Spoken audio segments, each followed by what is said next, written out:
Dunay duha ka klase nga manimbahay karon. Asa man mo ani? Kaning mapaubsanon o kining hambugiro? Asa mo ani? Bantay bitaw.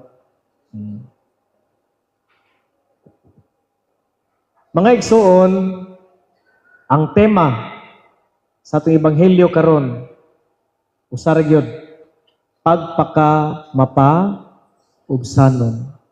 And to better understand what is humility, kinahanglan masabtan ninyo ang garbo, ang pride, o unsa kadelikado ang magkupot sa garbo. Mo nang regard sa tanan nga garbuso nga nanimba karon. Mga tag-as kay garbo, lisod kaayo magpasaylo, ug moingon nga sakto man ko, nganong ako may mangayog pasaylo? Regards ninyo. Dili ta kahimutan sa Ginoo. Matod pa, that the sin of pride, kaning garbo, is considered as the root of all sins. Just imagine, ang langit nagkaguliyang sa dinhang nahimong garbuso ang anghel nga si Lucifer. Kung nahimo ganing gubot ang langit gumikan sa garbo, unsa nakaha diha sulod sa pamilya. Amen? According to Saint Augustine, ingon siya, and I quote, "It was pride that changed angels into devils. It is humility that makes men as angels." Ang garbo, mao'y nakapayawa sa anghel. Ug ang pagpaubos, mao'y nakapahimong anghel sa usa ka tao. Pagkanindot kayo, no? Kung ang tanan mapaubsanon. Unsa man nga klase nga distraction sulod sa panimalay kung ang tao garbuso. Si Saint Bernard of Clairvaux, ingon siya, "Pride is the love of one's own excellence." Nabang paghigugmaw pagdaig sa imong kaugalingon. Sama sa ebanghelyo niingon siya, pagkanindot unta niya ning pag-ampo, kung walay pagdaig sa iyang kaugalingon. Kung ikaw magsikag daig, ako gyud pinakagwapo gyud. Ako gyud kumpara ani nila, mas buutan pa ko, kay nisimba ko kaysa sa akong mga silingan. That is elevating yourself. Kana bang imong gidaig ang imong kaugalingon? The more gani ka nga duol sa Ginoo o magsimba niya, the more ka mahimong mapaubsanon. Pride is the love of one's own excellence. Kani nga tao sa pag-ebanghelyo, kaning Pariseo, ningon siya nga, "Nagpasalamat ako kanimo, O Dios, nga ako dili hakog." Pagkanindot, dili siya dalo. Dili limbungan, nindot, ug dili himabahi. Lupig pare ani. Dili himabahi. Sama sa uban. Self-centered na. "Nagpasalamat ako kanimo nga dili ako sama ni anang kubrador sa buwis." Kung doon na gani kumparahan mga igsuon, mura makagaingon ana nga, kani akong sala, may nalami. Kaysa aning uban. That is justifying your sins.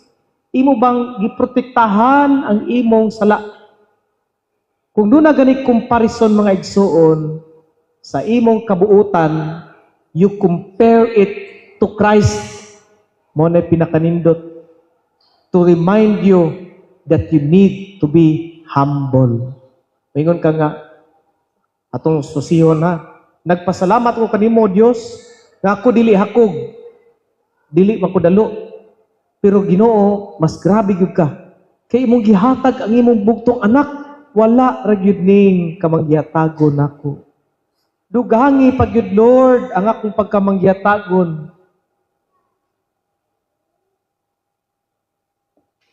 Sa iyang pag-ingon nga dili ako limbungan. Dili ko limbungan, Lord. Pero mas grabe yung ka, Lord, ka-honest. Bisan pagilansang ka sa krus, nagpadayon yung ka. Walay shortcut, walay magic, wala nimo gikuha ang kasakit sa imong lawas, pinagi o milagro. Imog yung gidawat nga walay limbong. Dugangi pag yun, Lord, nga dili ko mahimong limbungan. Sa iyang pag-ingon, nga dili ko dalo, dili, walay bisyo. Ang imo ding ikumpara mga igsoon, kanang kaayo sa Ginoo, o kana ang maayo nga kopyahon. That is, pagpangayo sa Ginoo, sa dugang pangagrasya o kaluoy, aron makasunod niya. Dili ingon nga makabintaha sa imong isig ka tao. Diha masulugod ang disgrasya sa garbo. Muna, kung dunay garbo mga igsoon, diha sulod sa pamilya, a proud heart, in a proud heart, kanang garbuso nga kasing-kasing, there is no room, sulod sa panimalay ha, there will be no room for listening. Walay lugar, walay luna ang pagpaminaw kung dunay garbo.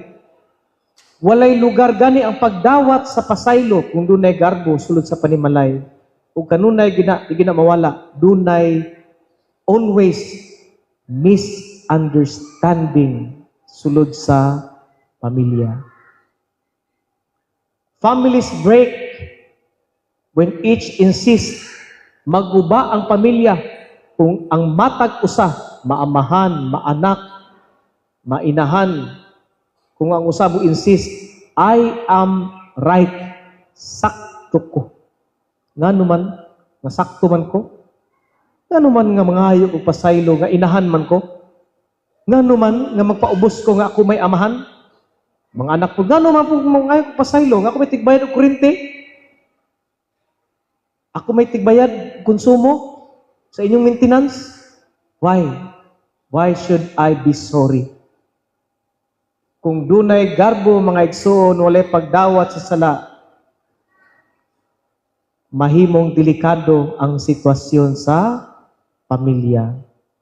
Munang si Saint Teresa of Calcutta, ningon siya, if we were humble, nothing would change us, neither praise nor discouragement.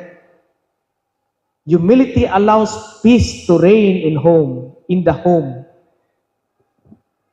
Kung magpadayon ang pagpaubos sulod sa pamilya, wala gyud daotan nga may tabo sulod sa pamilya. Ang daotan diha mga igsoon, relasyon. Ang relasyon sa matag pamilya will be in constant harmony basta naa ang pagpaubos. Ingon ka sa imong bana nga, pasaylo ako ni taas akong tingog. Na-stress mga gukay sa mga bata ba? Tibok adlaw nga bantay sa mga bata, napay trabaho, pasaylua lang ko. Ingon ring bana nimo nga, pasaylua po ko kay pag-abot problema sa trabaho sa ako ang superior, pag-abot din imo pag kong yaw-yawan. Pero kung himuong ganing garbo lahi ang istorya ano karon mamang ka? Tibok adlaw kung bantay sa mga bata, muli ka din hubog. Kung bana po, anong bot man ka? Kung may kapakaon ninyo. Disgrasya ang istorya sa pamilya. Una mga igsoon, the virtue of humility, mo gini mag-harmonize sa inyong pamilya. Kung garbo gani ang naa diha sa pamilya, you can never be in control sa imong pamilya. Di man gina musungag ang mga anak. Kung kanunay ang garbo, manungag ang mga anak. Kabalo mga musungag? Ha? Kailangan mo kabaw nga musungag, na? Kadelikado kaya na. Ang mga asawa, murag mga tigri na. Ang mga bana pod, kung dili na makig-away, mangitaglain. Ayaw-yawan kay ka, pas kay garbo. Mangita sila og magpaubos nila. Oh? Be submissive mga asawa. Ay basig mangita ang bana o kani kay di gini manungag nako. Tulan ra ni ana. Humility will harmonize your relationship inside the home. Kung mo na gusto sa Ginoo, mga igsuon, kung dunay mga maayo nga buhat o virtues imong kinabuhi, then compare it to the virtues of Christ. Kumpara gyud sa Ginoo. Ay, kumpara ni muslingan, oy. I have this experience din sa Kapuli. Anong Kapuli? Di ka na sa word nga sa mga subanin o kapoy le. Kapoy gyud. Sus, kanang anak, binangdalan anak. Ako nang hinaot. Gampo gyud ko nga. Kung mahawa na ko din sa sindangan, masiminto na to. Usa ka pangandoy ba? Sa kapari, nagabaklay, gabaklay, Ginoo ko. Ihunong yung di naman kasaka. Kaya ang palanas, sinaw na kayo. Yun ang motor, di na yun. Di wala mo tuklod. Kay ang akong kuyog, si Jose, si Maria, si Jesus man. Di man ako masugo. Sige rin, ampo, Lord, Lord. So, sige kasaka. Sa tumbuhato na ni, magbaklay kita. Kapoy le, gini. No? Siguro ang estimate na ko ng dalana, murag din taman sa ito na ko horsyo, pero paangat, anak yun. Wa pa ko'y tunga-tunga. Gaabot akong ginhawa. Kuyapon na yun ko. Nipungko ko. Pag tindog, ngit-ngit mo noon. Kuyapon mo ko. Di maayo na mo tindog o kalit. No? Ang bag na gidala na ko nga masket na may masket ka para sa misa. Mura nagbata na ni kumpayot. Pagkagrabiha kayo. Ang singot.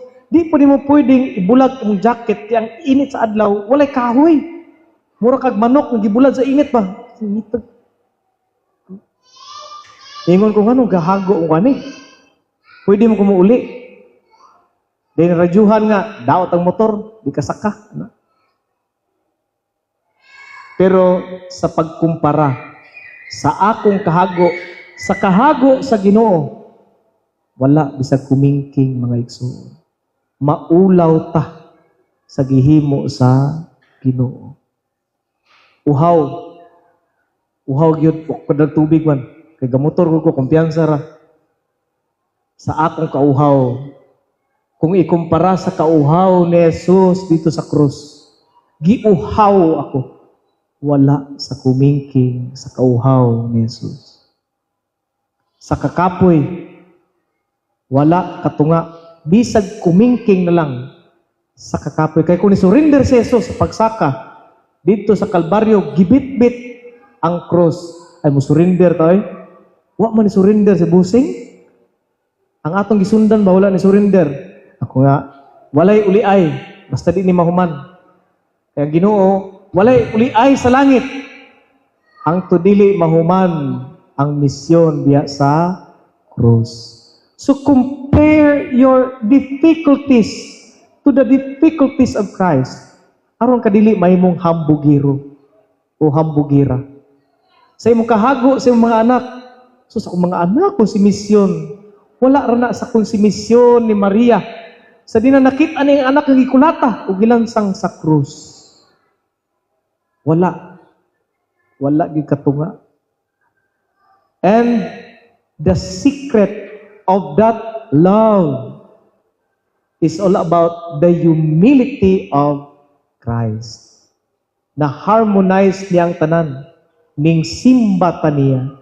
Nag-ampo ta nga, Lord, have mercy on us, sinners. Congratulations sa mga ni Simba. This is the very sign of humility.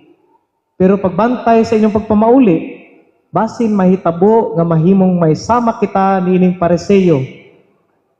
Sa duha ka mga magtutuo nga naa sa templo, hinaot nga kita mahimong may sama niining makasasala nga niangkon pa nga nanginahanglan sa Ginoo. And it takes a lot of humility to ask for forgiveness for our sins. Compare your difficulties and virtues to Christ. Ug mo ni pinakanindot ka mensahe mga igsoon, be humble. Pagpaka mapa ug sanon.